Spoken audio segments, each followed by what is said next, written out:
আমি করে দেব। এই যে এই একটু আগে আমাকে দেখালো একটা বাঁশের সাঁকু, এইখানে একটা বাঁশের সাঁকু, এই অটলদের বাড়ির পেছনে একটা বাঁশের সাঁকু দরকার, আর মুজিবুর চেয়ারম্যান সাহেবের বাড়ির উপরে একটা বাঁশের সাঁকু দরকার।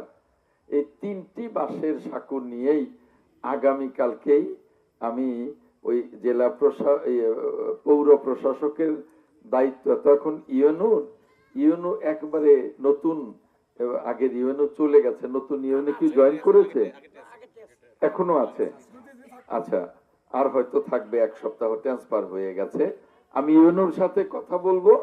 ইউএনও এখন পৌর প্রশাসক হিসেবে দায়িত্ব পালন করছে। আশা করি যে খুব দ্রুত, সপ্তাহখানেকের মধ্যে বা খুব দ্রুত এই তিনটা বাঁশের সাঁকু হয়ে যাবে। আর এর পরের যে কথাটা আমি বলবো, আমি এর আগে শারদীয় পূজায় এখানে এসেছিলাম এই মন্দিরে।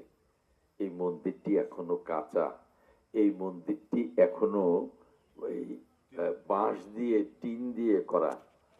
আমি অবশ্যই এই মন্দিরের দিকে আমার নজর আছে, চোখ আছে। মন্দিরটিকে আমি পাকা করে দেবো আশা করি। বড় কথা হলো আমি আমার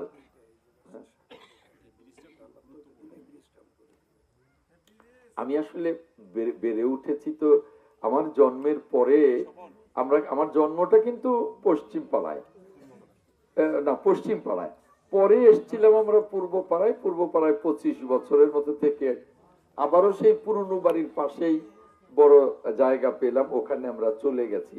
আমার জন্মের পরে ছোটবেলায় দেখেছি, আমার পরেই শিলপাড়া, তারপরেই মাঝিপাড়া, তারপরেই মানে কুমারপাড়া, তারপরেই ধূপাপাড়া, অর্থাৎ চতুর্দিকে আমি সকল ধর্মের লোকজনকে নিয়ে একসাথে বড় হয়েছি। কাজে আমি মনে করি সকল ধর্ম বর্ণ মিলে আমরা বাংলাদেশ, সকলে মিলে আমরা বাংলাদেশ। কাজেই আমার কাছে সকল ধর্মের দাবি আমার কাছে সমান। আমি সকলের দাবি পূরণ করব ইনশাআল্লাহ। আমাকে আল্লাহ ক্ষমতা দিলে আমি কিছু বাকি রাখবো না ইনশাআল্লাহ। এটা আমার ওয়াদা, এটা আমার প্রতিশ্রুতি।